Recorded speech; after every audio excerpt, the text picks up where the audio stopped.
Vairons. Labi, Ābols un vārti! Rodrigo Ābolam pirmais vārtu guvums Latvijas izlases sastāvā. Un teicams metiens vārtu augšējā stūrī Stenlika uz 2010. gada ieguvējiem. Francūži uzdāvināja mums šo iespēju. Lauris Vairons to iespēju izcīnīja, var arī tā teikt. Redzam, laba piespēle un lielisks metiens. Tur vēl vārtsargam priekšā noslidoja aizsargs. Un Jonatans Žanils tas bija. Un 1-0 Latvijas izlases vadībā. Redzam Rodrigo Ābolu prieku par gūtajiem vārtiem. Protams, pirmie vārti izlasē. Jā, un priekšā. Vairons, ilgi viņš ir bijis laukumā, jau pagurs ir Ābols. Skaisti! Un...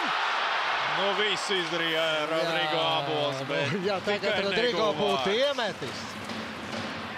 Jā, nu... Tas būtu vakara gols, tas ir skaidrs. Tā ir. Ābola reids. Visi ļoti labi izdarīja.